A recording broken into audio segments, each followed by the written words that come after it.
what we're seeing is that this generation is not happy with just getting the same old, and we'll do better next time. And, it's just not gonna, it's not swaying their heart. I think that what really needs to happen is that they have, people that they really want to support. I think that we're seeing that on the ground with Jamaal's race. We're seeing that on the ground with, we saw it with Summer Lee's. I think that it's really important that we're actually mobilizing people and showing folks that like our races matter, right? And I think that that's like the big thing. Like we cannot be Republican light, and we cannot be better than just like we're better than the Republicans, so choose us. Like it has to be that we have a plan. We are here to actually work and mobilize for you. We are here to give new and fresh ideas. Like I think that's what people want, and that's why progressives have still been winning. But I also think that it is hard. It is hard on certain races to get people to come out. I agree 100%. We're even having trouble with our own race, but Jen's obviously done a really good job on a multitude of fronts. And of course, I am willing to slave myself in the Florida sun because I believe in her that much. And I know that you believe in Jamaal just as well. There obviously has been a very significant, we have to talk about it, there's been a very significant wrinkle that's been thrown into this race.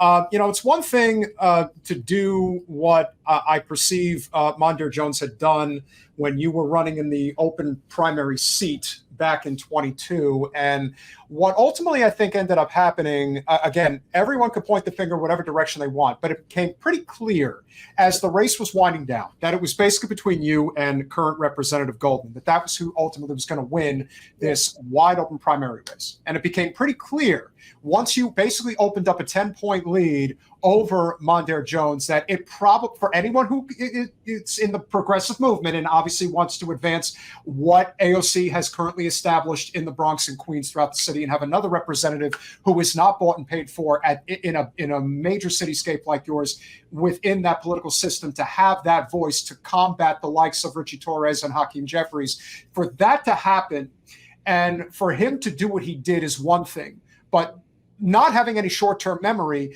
now he's gotten himself back into the political race. I don't know how many people know that he's actually running for Congress again, but now he has decided that he's going to endorse George Latimer over Jamaal Bowman. Now, for me, that is such a betrayal on so many levels. I mean, it's one thing not to even support Jamaal. I listen, some people just don't want to get involved because they're thinking about their future and my personal aspirations. What would ever motivate somebody to come out and endorse a candidate like that who has been so vitriolic in so many ways, and that only makes you look like somebody who's just being totally opportunistic? How do you peel the onion back that is the current odyssey that is Mondaire Jones? I will not try to peel that back because I have no idea what's going on in his political calculations here or in his thinking or what he's feeling right now. I think that, in my mind, though, I think that, I asked him the same thing. I was just like, why did you could have just chosen to do nothing, you could have just said, I'm focusing on my race and just like not done anything, but I think that, I can't speak for him and I can't speak for why or his motivations for doing something. But I will say that, for the Working Families Party, for folks who know how we all like to, vote together, I think it's really important to get the endorsement from the Working Families Party. I was really proud of mine. I think that, to get the Working Families Party endorsement and to get, progressive support for your race, we try to make sure that we vote as a block. We also try to, get folks out to support one another. I think that as candidates who are also, endorsed by, same folks, et cetera, like I think that it's really important that we tend to have a ability to support one another. Everybody knows it's hard, especially if you're people of color, like, it's hard to raise money, it's hard to get support, it's hard to be like getting enough people on the ground, et cetera, like unless you inspire them together, right? It's all about a movement. It's about building the coalition. It's about building together. And I think that in this sense, like it was a really huge betrayal to all of us. I think that I was really surprised. I mean, and even still, I will say, still people should vote for him because we still need to try to get our Democratic majority back. I still, you know, as people say, it's really important to make sure that we still get our Democratic majority back, that we, are able to, fight Republicans on some of the issues, especially like women's rights and climate justice that are on the table right now. And I think, I'm always thinking about trying to make sure that we can get what we can, but I am very disappointed. Well, I'm going to have to push back on you slightly. And what I mean by that is, I think there comes a point where you really have to ask yourself. It's kind of like the same situation we're facing with right now. You're in a blue state, I'm in a red state, so it isn't as consequential as it will be in places like, obviously Pennsylvania, Wisconsin, Michigan, Arizona, Nevada, possibly Georgia and North Carolina, where the presidential election will ultimately be determined. And there is no question that the current president is aiding and abetting a genocide as we speak. Yeah. And so you look around and you say, well, are they just using President Trump or former President Trump as a political football so they can get away with what they're getting away with? And the same rule would apply with somebody like Mondaire Jones, who's saying, hey, I'll be the crappiest Democrat on the face of the planet, but you got to vote for me against the Republican. And so it's this whole, like, when do we take a stand and say, we're not, listen, we have principles. We have to stick to them. Otherwise, what's the point? It's the same thing. And we're going to get into it later in the show regarding John Fetterman and his interview with Bill Maher. It's like, when do we actually say, no, you know what? We are progressive. We are non-corporate, and we're not going to be taken advantage of like this. We have to show people that our vote actually matters. And if you don't value it, we will withhold it. And then you'll pay the political price for it. At what point does that even come into the conversation, if at all, for that matter? Well, I think it matters, especially during primaries and things like that. I think that, obviously, if we can win some of those seats out in Florida, if we can win some of the other seats to make sure that, the Democratic majority doesn't depend on New York or like run through New York, then, obviously we can lighten that load, But I also think that, and we can hold people's feet to the fire a little bit more, And I think that, when so much doesn't depend on it, I think that's for sure.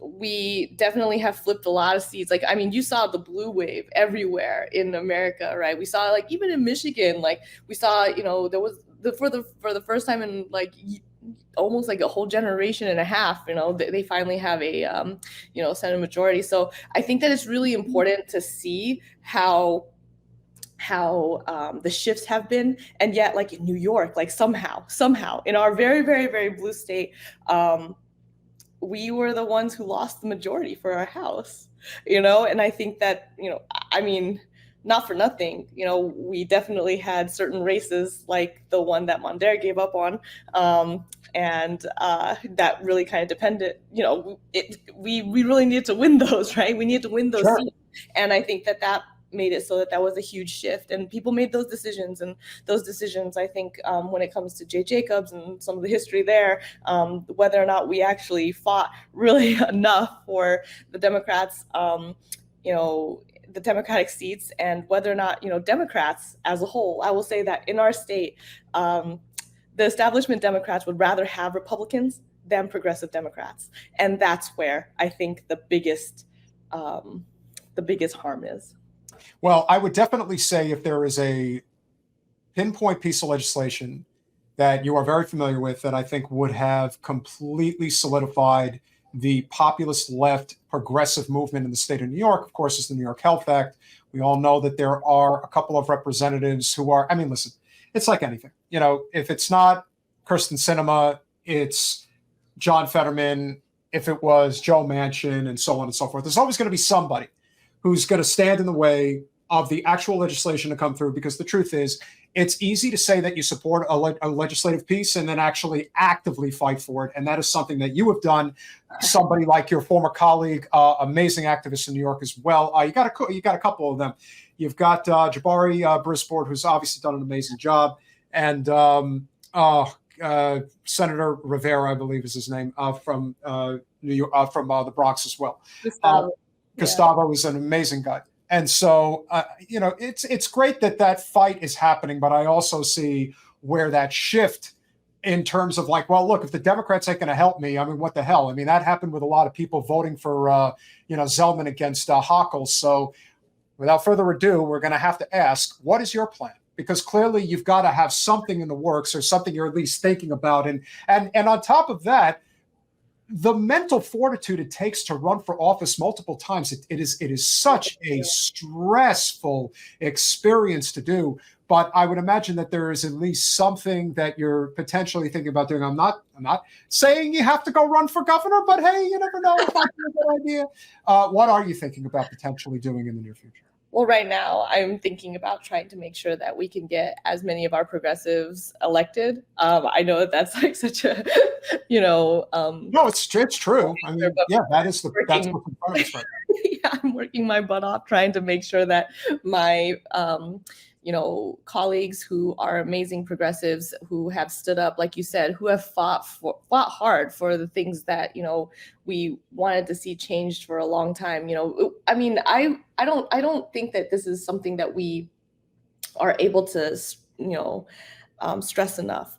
But there are pieces of legislation that would never have even been written, never have been brought up, never have been considered, that are now considered mainstream pieces of, legislation and part of our life, right? The law, right? So I think that it's really important for us to recognize the housing bills that we were able to pass through, right? The rental regulations that we were able to pass through, the sexual harassment in the workplace legislation that we were able to pass That's through. a big one. These are huge things that we wouldn't have even gotten if we didn't have that amazing progressive group of legislators in 2019, like be able to pass all of these things. We were able to, codify women's rights. We were able to do so many different amazing things. We were finally able to pass the Child Victims Act, things like that.